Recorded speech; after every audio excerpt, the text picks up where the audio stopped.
नमस्कार, आप देख रहे हैं जेके 24/7 न्यूज। मैं हूं आपके साथ राजेश कुमार।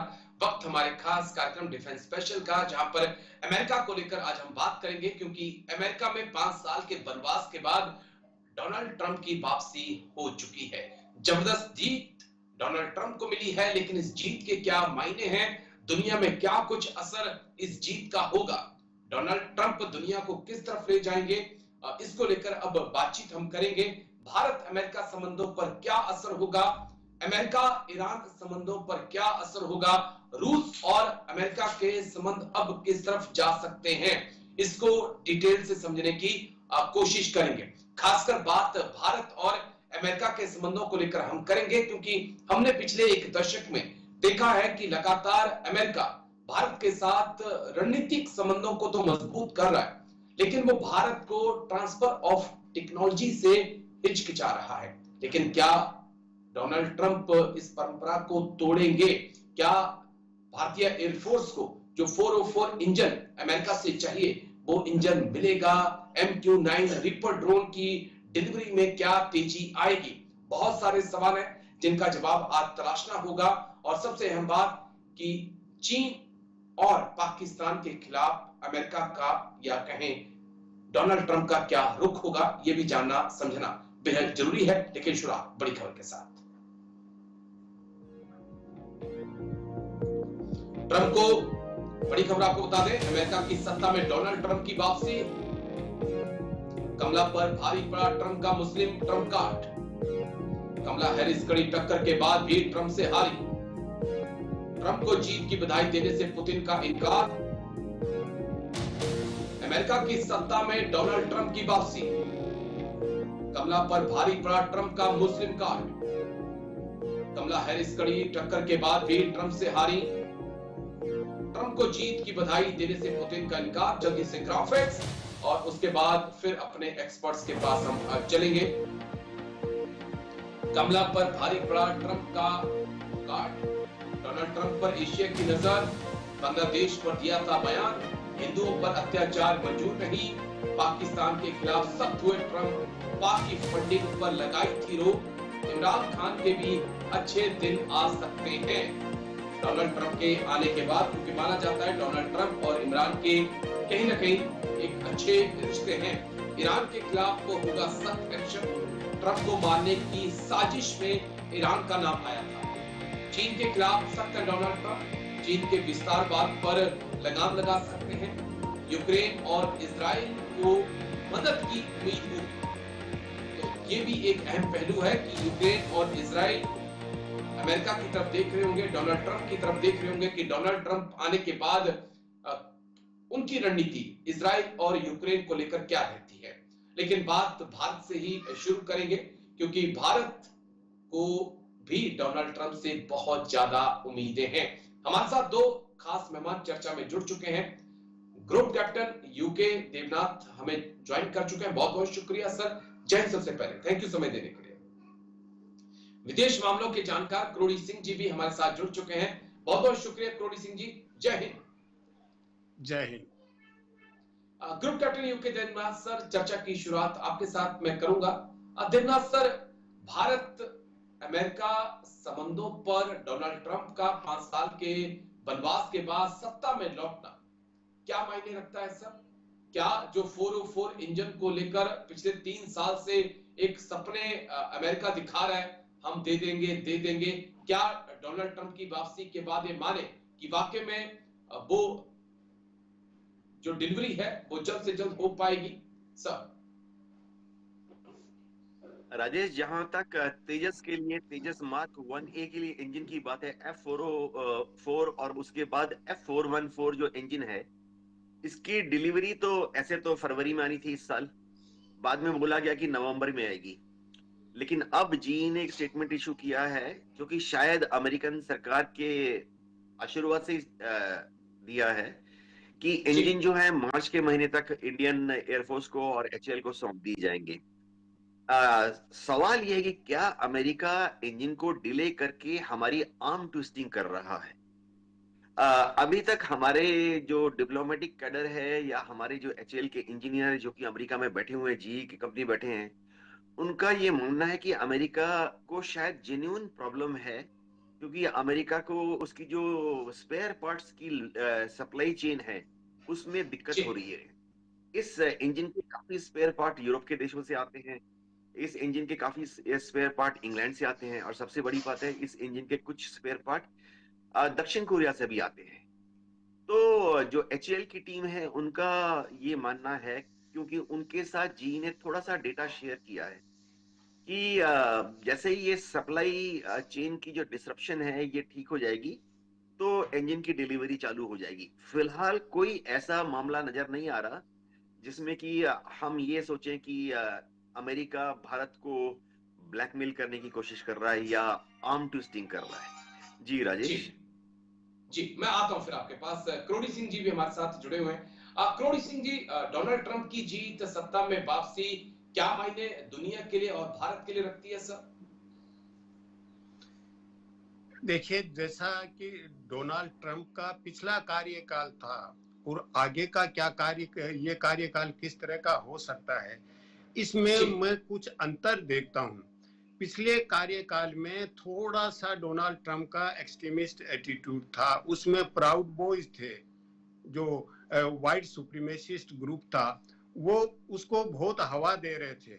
दूसरा, जो हेरिटेज फाउंडेशन ने अभी एजेंडा 2025 तैयार किया है रिपब्लिकन पार्टी और ट्रंप के लिए, इन दोनों से ही इस चुनाव के दौरान उन्होंने डिस्टेंस बनाए रखा और ये कहा कि वो एजेंडा मैं इंप्लीमेंट नहीं करूंगा। तो इससे लगता है कि पिछले जो टर्म में उनका जो एटीट्यूड था या बिहेवियर था उससे थोड़ा सा भिन्न होगा। लेकिन एक उनके पूरे जो व्यक्तित्व है उससे ऐसा लगता है कि वो सैन्य संघर्षों को कम करने का प्रयास करेंगे और व्यापारिक संघर्ष बढ़ाएंगे और सभ्यताओं के संघर्ष को हवा देंगे। बढ़ाएं या नहीं बढ़ाएं, हवा जरूर देंगे। जी तो सैन्य संघर्ष को कम करने का प्रयास करेंगे तो वहां अमेरिका में मिलिट्री इंडस्ट्रियल कॉम्प्लेक्स इतना स्ट्रॉन्ग है कि वो हथियारों के व्यापार के लिए इन पे दबाव बनाएंगे कि सैन्य संघर्ष को कम नहीं करें। तो उनके सामने एक कैच 22 की स्थिति है कि एक तरफ प्रशासन है जो डीप स्टेट है, वो दबाव बनाएगा जी एक तरह का, और ट्रंप का अपना दृष्टिकोण दूसरा है। लेकिन वो त्वरित डिसीजन लेने के आदी हैं, तो वो निर्णय लेंगे, सलाह से विपरीत भी निर्णय ले सकते हैं। दूसरा, आपने भारत की बात कही। देखिए, भारत को ज्यादा उत्साहित नहीं होना चाहिए अमेरिका का ओके जिस तरह का दृष्टिकोण है, क्योंकि अमेरिका अपना वर्चस्व कायम रखना चाहता है और उसमें भारत के सहयोग की उसको जरूरत है। यहाँ तक तो ठीक है, लेकिन वो अमेरिका फर्स्ट की नीति की बात कर रहे हैं। अगर उसको देखें तो जो अमेरिकन नागरिक का इश्यू कनाडा और अमेरिका में चल रहा है, जैसे जी पन्नू का या निर्जर का, उसमें वो बिल्कुल सर। इंडिया को लेके मुझे लगता है ज्यादा टफ होंगे अमेरिकन नागरिकों को लेके, न कि ओके ज्यादा उदार होंगे। यद्यपि वो आतंकवाद में भारत का कुछ सीमा तक सहयोग करेंगे, विशेष रूप से जो इस्लामिक आतंकवाद है उसके मामले में।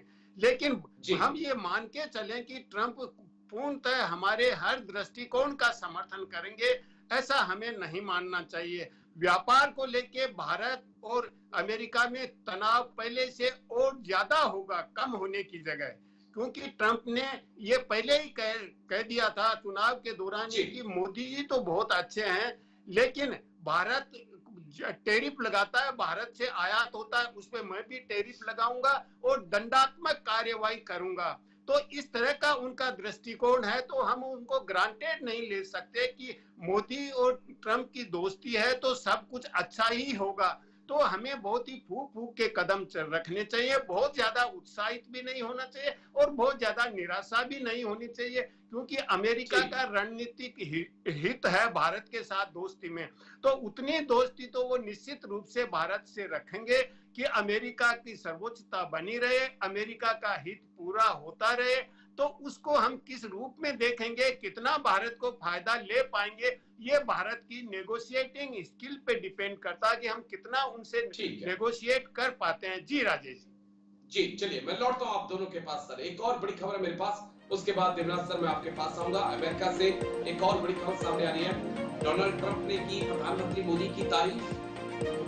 पूरी दुनिया पीएम मोदी से प्यार करती है। डोनाल्ड ट्रंप बोले अमेरिका फर्स्ट पॉलिसी का भारत पर असर होगा। भारतीयों के लिए H-1B वीजा को लेकर भी पढ़ाई हो सकती है। डोनाल्ड ट्रंप ने की प्रधानमंत्री मोदी की तारीफ।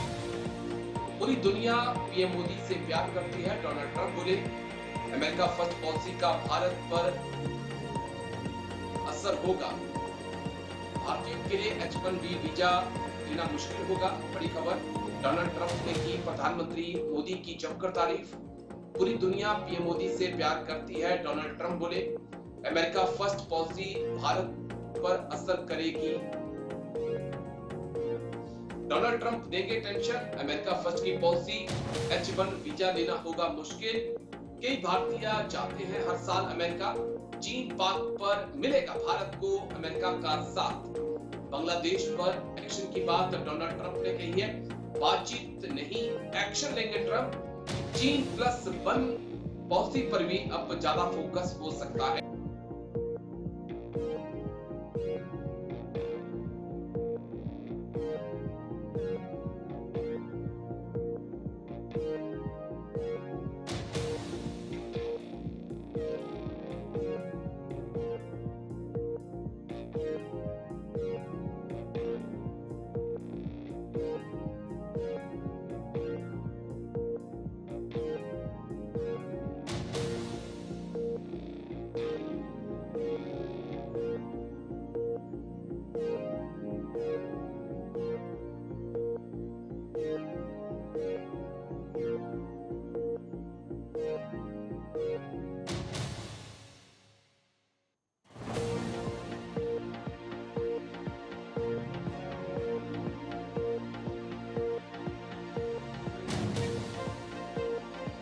चलेंगे group captain UK Devnath sir, मैं आपके पास आ रहा हूं। क्या स्टैंड हो सकता है चीन और पाकिस्तान को लेकर डोनाल्ड ट्रंप का?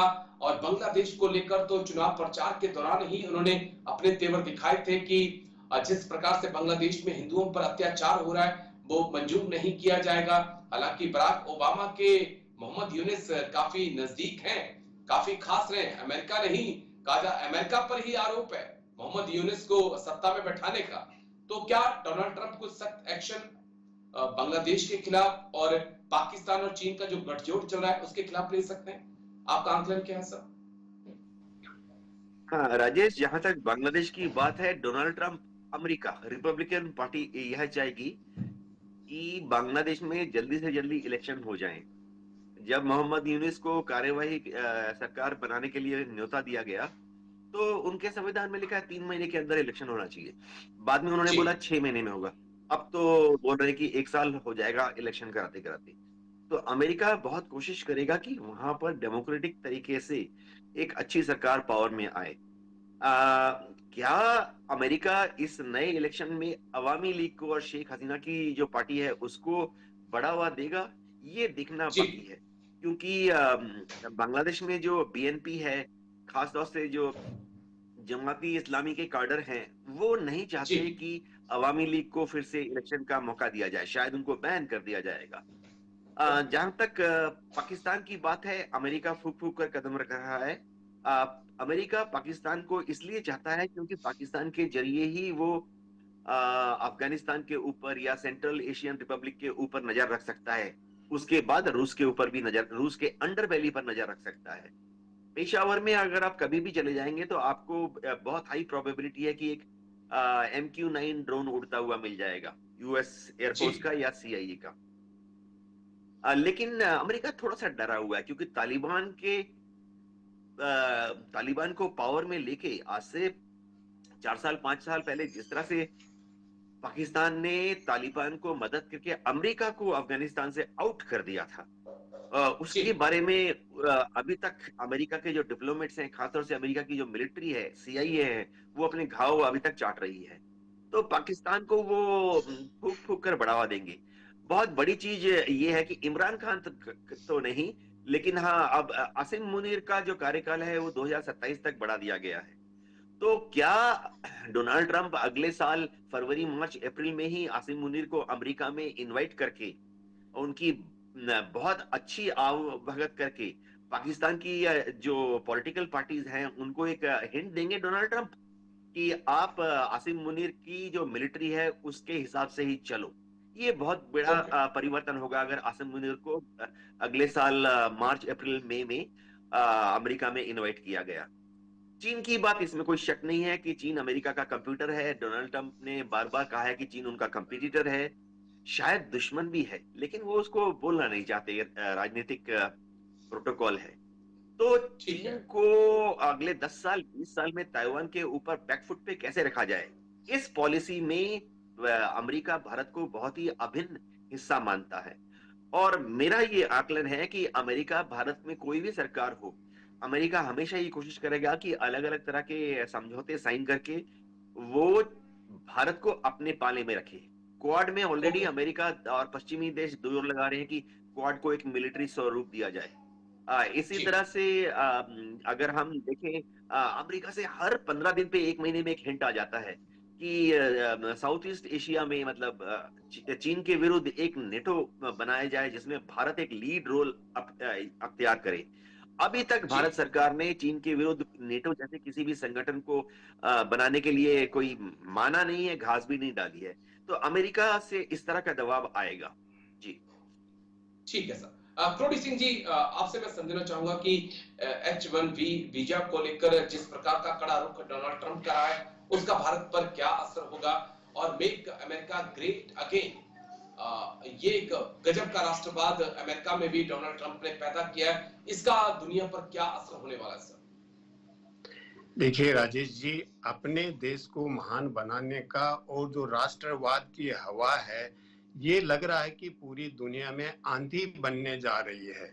उसके अगर ये अति में जाता है तो बहुत ही भयंकर परिणाम पूरी दुनिया के लिए होंगे। जैसा हिटलर ने अति राष्ट्रवाद को लेके सेकेंड वर्ल्ड वॉर में दुनिया को झोंक दिया था, तो अगर ये अति की तरफ जाता है तो बहुत खतरनाक परिणाम होंगे।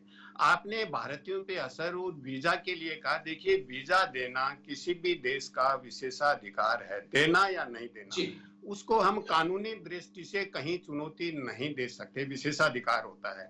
लेकिन अभी ट्रंप के जीते ही जो एक एग्जीक्यूटिव ऑर्डर सर्कुलेशन में आ रहा है सिटीजनशिप को लेके, उसमें यह है कि जो बाय बर्थ सिटीजनशिप मिलती है अमेरिका में वो नहीं होगी। उसके लिए एक काम करना पड़ेगा कि एक पेरेंट्स में से माँ या बाप दोनों में से एक अमेरिकन सिटीजन पहले से होना चाहिए, तभी सिटीजनशिप मिलेगी। तो एक तो सबसे पहले अभी सामने आ ही गया जो एग्जीक्यूटिव ऑर्डर का ड्राफ्ट सर्कुलेशन में चल रहा है मीडिया में कि बाय बर्थ सिटीजनशिप अमेरिका नहीं देगा किसी को भी, कम से कम एक उनका जो पेरेंट में से है वो अमेरिकन सिटीजन होना चाहिए। तो इसका भारतीयों पे भी असर पड़ेगा, क्योंकि बहुत से भारतीय अपने वर्क वीजा पे चले जाते हैं और वहां उनके बच्चा पैदा हो जाता है तो बाय बर्थ उसको अमेरिका इनकी सिटीजनशिप मिल सकती थी। H1B वीजा का जहां तक सवाल है, देखिए ये सामान्यतः स्किल लेबर के लिए जाता है और स्किल्ड वर्कर्स की अमेरिका को अपने विकास के लिए जरूरत है, लेकिन वो इतना लिबरल तरीके से वो नहीं देंगे, क्योंकि ट्रंप का दृष्टिकोण यह है कि अमेरिकन को प्राथमिकता दी जानी चाहिए एम्प्लॉयमेंट में, और अमेरिकन को प्राथमिकता दी जाए इसका मतलब है कि अगर एक ही स्किल के एक विदेशी है और एक अमेरिकन है तो अमेरिकन को प्राथमिकता दी जानी चाहिए, और जो कंपनी बाहर से स्किल लेबर बुलाती है उसको ये प्रूव करना पड़ेगा कि ये स्किल अमेरिका में नहीं मिल रही है, इस तरह का दृष्टिकोण अपना सकता है। तो निश्चित रूप से भारतीयों पे असर तो पड़ेगा इसका, लेकिन अमेरिका की मजबूरी भी है कि अपना विकास तो करना है, क्योंकि भारतीय जिस तरह की मेहनत कर सकते हैं अमेरिकन उस तरह की मेहनत नहीं कर सकते हैं। भारतीय मेहनती ज्यादा हैं, 8 घंटे की जगह 20 घंटे भी काम कर लेते हैं। अमेरिकन थोड़े समय के बाद अपने राइट्स के लिए असर्ट करेगा, काम नहीं करेगा। तो कंपनीज को ये फायदा होगा कि भारतीयों से अच्छा काम लिया जा सकता है और आगे बढ़ा जा सकता है। तो इस रूप में भारतीयों पे असर तो पड़ेगा, लेकिन बहुत ज्यादा असर नहीं पड़ेगा। और ये अमेरिका ठीक। की नीति है, बाई पार्टीजन नीति है, केवल ट्रंप की नहीं होगी। तो जी। अमेरिका के कुछ मामलों में अमेरिका के बाई पार्टीजन कंसेंसस है। हाँ, उसमें ट्रंप थोड़ा सा ज्यादा वोकल हो जाएंगे, पहले वाले वोकल नहीं थे। जैसे ओके। बांग्लादेश के मामले में है, ट्रंप थोड़ा जी। वोकल है, लेकिन माइनॉरिटीज का सरोकार अमेरिका की हर सरकार को होता है। जैसे बांग्लादेश के बारे में स्टेटमेंट दिया उन्होंने, तो हम यहाँ पे बहुत उत्साहित हैं कि उन्होंने हिंदुओं पे अत्याचार के लिए, हिंदुओं पे नहीं कहा, उन्होंने अल्पसंख्यक वर्ग के लिए लिखा है, जी। उन्होंने क्रिश्चियन और अदर अल्पसंख्यक वर्ग की बात भी की है। तो वो वोकल हैं ट्रंप, ये मैं कह सकता हूँ। लेकिन कोई बहुत ज्यादा अमेरिका की नीति में फर्क पड़ेगा ये मुझे नहीं लगता है। तो हम ठीक है उनको सर। ग्रांटेड नहीं ले सकते कि वो भारत का हित बिना किसी रिजर्वेशन के खुले रूप में भारत के हित का समर्थन करेंगे। जी राजेश। जी चलिए, लौटता हूं आप दोनों के पास सर। एक और मेरे पास बड़ी खबर है, उसके बाद देवनाथ सर मैं आपके पास आऊंगा, क्योंकि ईरान पर कोई ज्यादा असर डोनाल्ड ट्रंप के लौटने का नहीं हुआ है। अमेरिका में ट्रंप की जीत से भी नहीं डरा ईरान। इसराइल को फिर दी ईरान ने हमले की चेतावनी। इसराइल कभी हमारा मुकाबला नहीं कर सकता, ईरान ने कहा। डोनाल्ड ट्रंप हमला कराने डोनाल्ड ट्रंप पर हमला होने के पीछे ईरान का हाथ था। अमेरिका में ट्रंप की जीत से नहीं डरा ईरान। इसराइल को फिर दी ईरान ने हमले की चेतावनी। अमेरिका में ट्रंप की जीत से भी नहीं डरा ईरान। इसराइल को फिर दी ईरान ने हमले की चेतावनी। इसराइल कभी हमारा मुकाबला नहीं कर सकता, ईरान बोला। डोनाल्ड ईरान पर एक्शन लेंगे डोनाल्ड ट्रंप, ईरान के खिलाफ सख्त है ट्रंप। जानलेवा हमला कराने का आरोप ईरान के ऊपर लगा है। हाल ही में आपको याद होगा जब डोनाल्ड ट्रंप के ऊपर गोली चली थी, चुनाव के बीच ट्रंप पर यह हमला हुआ था। जनरल सुलेमानी का काम तमाम डोनाल्ड ट्रंप ने कराया था। इराक में वो एयर स्ट्राइक आज भी याद है। राष्ट्रपति बनते ही ईरान पर क्या एक्शन होगा, क्योंकि मिडिल ईस्ट में B-2 बॉम्बर्स, एयरक्राफ्ट कैरियर्स, सबकी तैनाती अमेरिका धीरे धीरे बढ़ाता जा रहा है। तो कहीं ऐसा तो नहीं कि अब सीधा तेहरान तक इस जंग को ले जाने का प्लान अमेरिका का है। और डोनाल्ड ट्रंप पर जिस प्रकार से डोनाल्ड ट्रंप का सख्त रुख ईरान के खिलाफ रहा है, उससे ये पॉसिबिलिटी और ज्यादा बढ़ जाती है।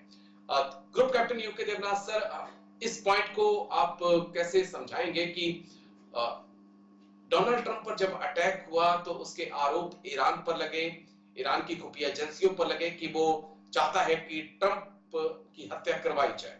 लेकिन अब वही ट्रंप सत्ता में लौट चुके हैं, अमेरिका के राष्ट्रपति, दुनिया के सबसे मजबूत देश के राष्ट्रपति। और ईरान और इजराइल के बीच टेंशन, मिडिल ईस्ट में अमेरिका की तैनाती बढ़ती जा रही है। तो ईरान की मुश्किलें बढ़ती हुई देख रहे हैं आप या नहीं? राजेश, अब इस युद्ध को 1 साल से ज्यादा होने वाला है, 1000 जी। दिन से ज्यादा होने वाला है। और अमेरिका की जो आम जनता है वो शायद थोड़ा थक गई है। और तो और अभी डेमोक्रेट्स में भी जो लोग थे वो ये कह रहे हैं कि जो बाइडेन ने सख्ती दिखा के नेतन्याहू पर कंट्रोल नहीं किया। जहां जी। तक डोनाल्ड ट्रंप की बात है, ये समझना पड़ेगा कि रिपब्लिकन पार्टी में जैसे किसी भी पार्टी में होता है, एक तो उनके यहाँ पर हॉक्स हैं जिसे हम गिद्ध कह सकते हैं, यानी वो बहुत हॉकिश जी। होते हैं, एक्सट्रीम राइट विंगर्स होते हैं। एक जमाने में तो हम उनको व्हाइट स्किन या स्किन हेड्स बोलते थे। दूसरी तरफ रिपब्लिकन पार्टी का भी एक हिस्सा है, थोड़ा नरमपंथी है, हम उनको डव बोल सकते हैं, यानी कबूतर, थोड़ा नरमपंथी है। तो क्या अमेरिका ईरान के साथ अपना रुख और मजबूत और सख्त करेगा? देखिए, लॉन्ग टर्म गोल्स की बात सोच रहा हूं मैं। ऐसा तो है नहीं कि अमेरिका अगले 10, 20, 30, 50 या 100 साल तक ईरान का दुश्मन बना रहेगा। जी। आयतुल्ला खमेनी से अमेरिका की 3 ही दरकार है। एक, वो बार बार इस तरह की कमेंट्स देना बंद कर दे कि हम इजराइल को नेस्तनाबूद कर देंगे। जो वो बोलते हैं पॉलिटिकल सर्वाइवल के लिए, वो बोलना बंद कर दे तो टेंशन ऐसी कम हो जाएगी।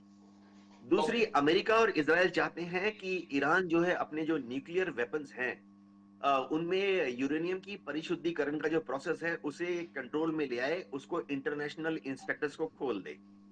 मेरे जी ख्याल से दुनिया के सारे देश, खासतौर से अरब देश भी चाहते हैं कि IAEA के जो इंस्पेक्टर्स हैं उनको फिर से ऑथराइज हो जाए, अलाउ हो जाए कि वो जी जाके ये सुनिश्चित करें ईरान में कि ईरान में न्यूक्लियर बॉम्ब बनाने की तैयारी नहीं कर रहा। और ओके सबसे बड़ी बात है, क्या ईरान एक ऐसा कोई सिस्टम बना रहा है जिससे कि वो न्यूक्लियर हथियार को इजराइल पर फेंक सकता है? देखिए, अमेरिका को मालूम है, इजराइल को भी मालूम है कि अगर, समझिए खुदा ना खास्ता है, ईरान ने 1 2 3 बॉम्ब बना भी लिए, तो जब उसका जी सेकंड स्ट्राइक बदला इजराइल से आएगा, इजराइल के पास तो कोई 70 या 90 बॉम्ब्स हैं। ईरान को मटिया मिट कर देगा इजराइल। जी एक पॉइंट और group captain UK Devnath sir जो मैं आपसे समझना चाहूंगा, उसके बाद फिर मैं करोड़ी सिंह जी आपके पास आता हूं। जिस प्रकार से हमने अमेरिका के विदेश मंत्री एंटोनी ब्लिंकन को लगातार इसराइल जाते देखा और एक कोशिश होते देखी कि इसराइल कहीं ना कहीं सीज फायर के लिए तैयार हो जाए, माफ करिएगा, इसराइल सीज फायर के लिए तैयार हो जाए, एंटोनी ब्लिंकन ने कई पहल की। क्या डोनाल्ड ट्रंप के आने के बाद वाकई में पहल होगी? क्योंकि डोनाल्ड ट्रंप के तेवर और क्लेवर थोड़ा सा अलग रहता है सर।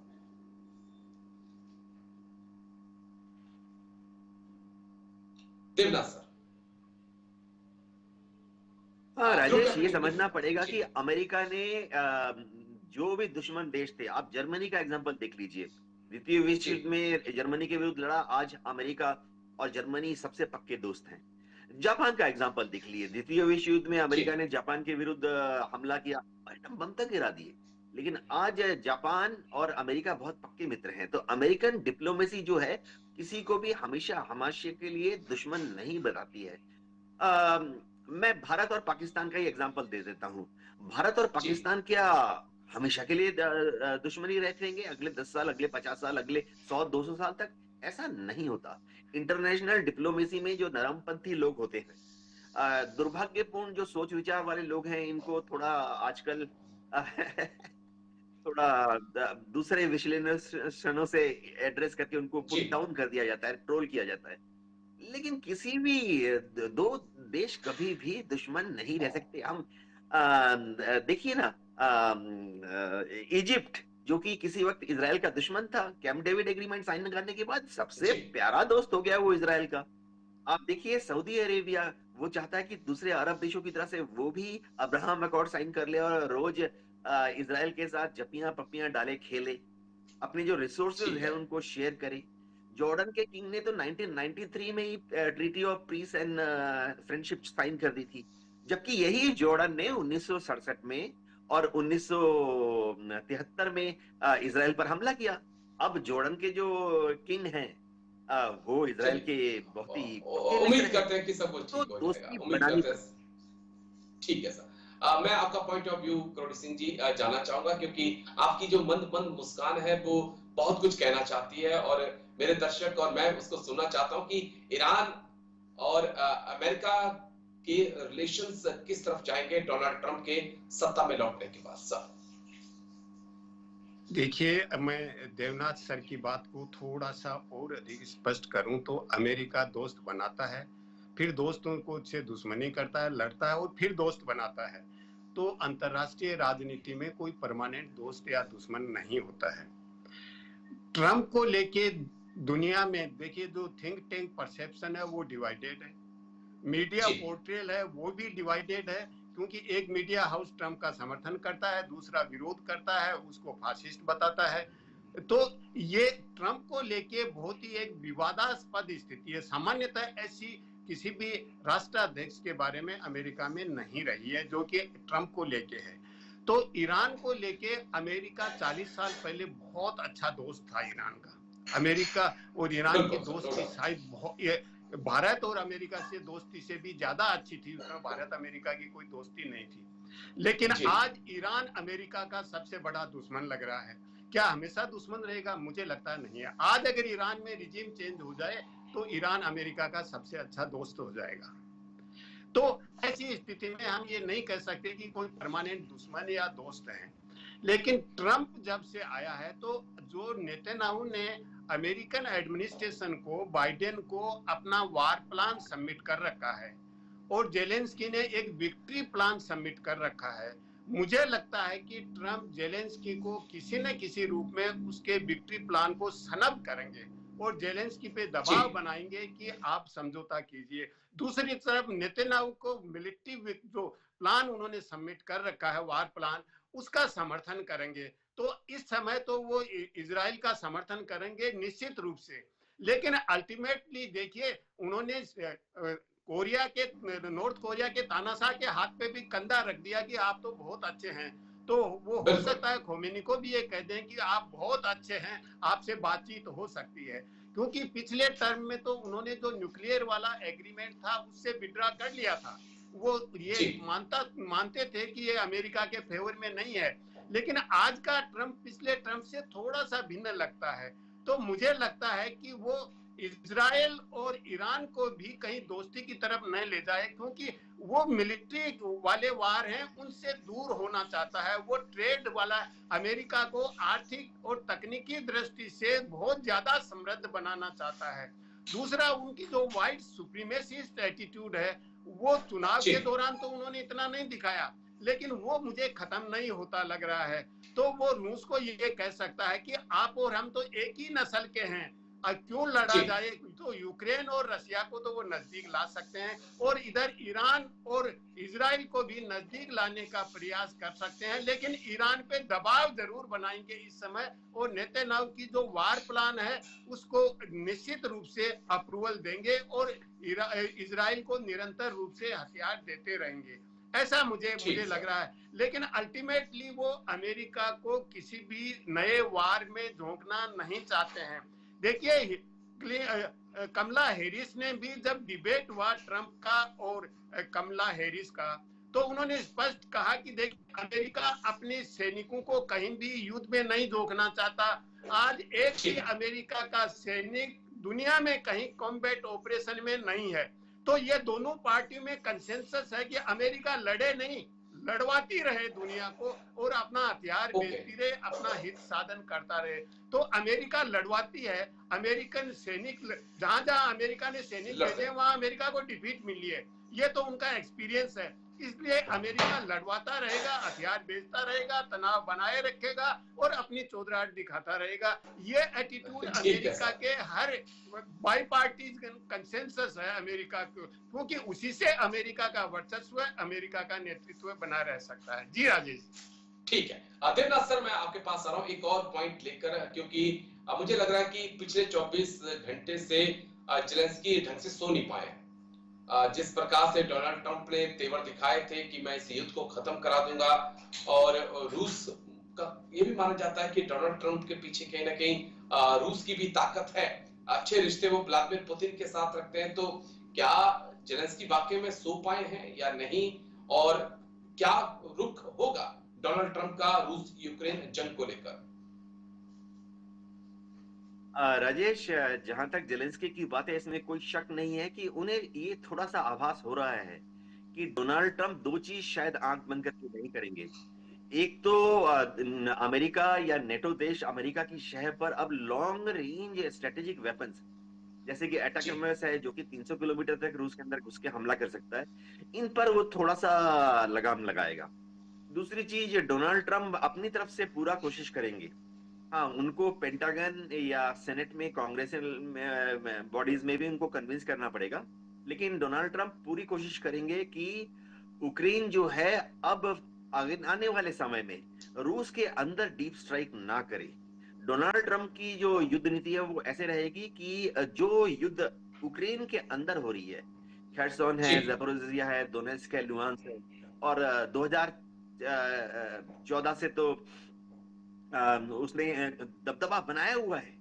तो डोनाल्ड ट्रंप चाहेंगे कि युद्ध अगर भविष्य में होता है वो यूक्रेन की सरजमीन के अंदर हो, वो फैलकर रूस की तरफ ना जाए। बाकी मैं एक चीज और बता देता हूँ, जिस दिन डोनाल्ड ट्रंप ने पुतिन को एक फोन करके चुपके चुपके बता दिया कि यूक्रेन को वो बाध्य नहीं करेंगे कि वो नेटो ज्वाइन करे, उस दिन ये युद्ध खत्म हो जाएगा। जी जी ठीक है। एक करोड़ी सिंह जी, मैं आपके पास आ रहा हूँ क्योंकि 2-3 पॉइंट और हैं जो मुझे आप दोनों से समझने हैं। करोड़ी सिंह जी, क्या हुआ कि दुनिया के सबसे पुराने लोकतंत्र ने एक महिला के ऊपर आज तक विश्वास नहीं जताया कि वो देश को लीड कर सकती है? इसका जवाब दीजिएगा। और साथ में एक पॉइंट और, डोनाल्ड ट्रंप के ऊपर चुनावों से पहले और पिछले 4-5 साल में जबरदस्त माहौल, नेगेटिव माहौल जो है मेन स्ट्रीम मीडिया की तरफ से बनाया गया। कई केसेस उनके ऊपर लगाए गए, सलाखों के पीछे भी उनको डाला, जमानत भी उनको मिली, लेकिन उसके बाद भी कैसे डोनाल्ड ट्रंप एक विनर के तौर पर निकलकर सामने आए? सर क्रोडी सिंह। देखिए, पहला सवाल आपका जेंडर से रिलेटेड है और आपका ये कहना है कि कमला हैरिस महिला हैं और महिला पे अमेरिका की जनता ने क्यों विश्वास नहीं किया है। क्रोडी सिंह जी, माफी के साथ, बात कमला हैरिस की नहीं सर, बात पिछले 300 साल की है।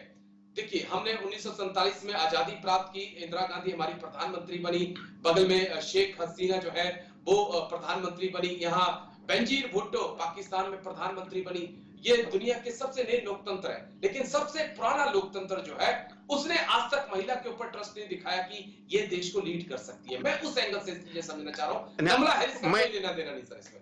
नहीं, मैं उसी जेंडर डायमेंशन से बता रहा हूं। दुनिया का हर समाज पैट्रियार्किकल रहा है, केवल कुछ ट्राइबल एरिया को छोड़ दें, ट्राइबल केवल भारत में नहीं, दुनिया के विभिन्न क्षेत्रों में जो ट्राइबल एरियाज हैं वहां मैट्रियार्किकल सोसाइटी रही है, महिला को प्रधानता दी गई है। बाकी दुनिया में जिसको हम कहते हैं ये सभ्य समाज है, एडवांस समाज है, उन सब में पैट्रियार्किकल सोसाइटी रही है, पुरुष प्रधान समाज रहा है। और इसीलिए फेमिनिस्ट मूवमेंट और वोकिज्म आया, फेमिनिस्ट मूवमेंट इतना स्ट्रॉन्ग हुआ, नहीं तो इस तरह के मूवमेंट की जरूरत नहीं थी। तो उससे अमेरिका या यूरोप या दूसरे देश अछूते नहीं हैं। लेकिन ट्रंप ने जो दो चुनाव लड़े हैं, दोनों में वो जीते हैं, एक में हारे हैं, दोनों में जीते हैं, उसमें वो महिलाओं के अगेंस्ट में जीते हैं। तो उस समय हिलेरी क्लिंटन से जब चुनाव लड़ रहे थे, हिलेरी क्लिंटन को ट्रंप से ज्यादा वोट मिले थे, कम नहीं मिले, लेकिन जो इलेक्टोरल कॉलेज के मेंबर थे वो कम थे। तो ये कहना कि अमेरिकन ने वोट नहीं किया महिला के फेवर में, क्लिंटन के फेवर में किया है। और अभी भी कमला हैरिस जिस स्टेज पे इलेक्टोरल फ्रे में आई थी, बाइडेन बैठे थे, उसके बाद जिस तरह की चुनौती दी ट्रंप को, ये मार्वलस है। ऐसा नहीं है कि अगर पुरुष ट्रंप के सामने होता तो शायद इतने वोट अमेरिका में नहीं लाता। ये हाइपोथेटिकल सिचुएशन में आपको बता रहा हूं, तो ऐसा नहीं है। लेकिन अमेरिका में अभी भी देखिए, हम बहुत से ऑफिसेज में दूसरी जगह देखते हैं, सामान्यतः सेक्रेटेरियल काम है वो महिलाएं ही करते हैं, जेंट्स बहुत कम होते हैं। तो वहां के समाज की इस तरह की व्यवस्था है, उसमें राइज होना महिलाओं के लिए एक सीमा से आगे बड़ा मुश्किल है। ये हर समाज में है। तो हम ये नहीं मान के चल सकते कि अमेरिका का समाज है वो पूर्णतः जेंडर इक्विटी पे आ गया है। आज भी वहाँ फेमिनिस्ट मूवमेंट चल रहा है, ऐसा नहीं कि वहाँ फेमिनिस्ट मूवमेंट खत्म हो गया है। तो ये एक स्वाभाविक प्रक्रिया है पुरुष प्रधान समाज की। दूसरा सवाल आपका कौन सा? दूसरा सवाल दूसरा सवाल भी मेरा बड़ा अहम था। एक तो महिलाओं को लेकर, और दूसरा कि डोनाल्ड ट्रंप ने कैसे अपनी इमेज को बिल्ड किया, जब जिस वक्त लगातार मेन स्ट्रीम मीडिया उनको घेर रहा था, उनके ऊपर कई तरह के आरोप लगाए जा रहे थे, लेकिन वो हीरो बनकर निकले। देखिए ऐसा है, जैसे मैंने अभी थोड़ी देर पहले ही कहा था, ट्रंप को लेके थिंक टैंक परसेप्शन और मीडिया पोर्ट्रेल बिल्कुल डिवाइडेड है, पोलराइज्ड है।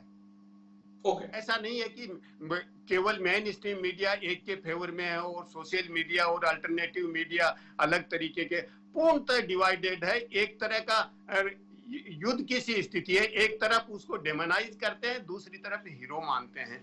तो मीडिया और थिंक टैंक दोनों डिवाइडेड हैं। और जब डिवीजन के साथ कोई भी सत्ता किसी पे दबाव बनाती है तो उसका जन सामान्य है वो सहानुभूति दिखाता है। देखिए, इंदिरा गांधी इमरजेंसी के बाद में दबाव बनाने की कोशिश की, जेल में डाला, वो रिन्यूड स्ट्रेंथ के साथ सत्ता में आई।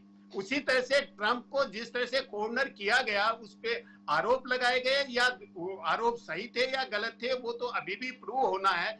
लेकिन ट्रम्प ज्यादा रिन्यूड स्ट्रेंथ के साथ आया। उन पे ये भी कहा गया कि ये तो रशिया से मिलकर काम कर रहा है, रशिया जिता रहा है इसको, लेकिन उसका भी कोई प्रभाव अमेरिकन जन सामान्य पे नहीं पड़ा है। तो एक जन सामान्य जो कॉमन सेंस की बात है, अगर किसी को आइसोलेट करते हैं तो उसके साथ अगर आपके ऑफिस में आपके किसी कर्मचारी को आइसोलेट करेंगे तो आपके ऑफिस के सब कर्मचारी अथॉरिटी के अगेंस्ट में, ओनर के अगेंस्ट में उसके साथ हो जाएंगे। ये स्वाभाविक ह्यूमन नेचर है, इस तरह का होता है।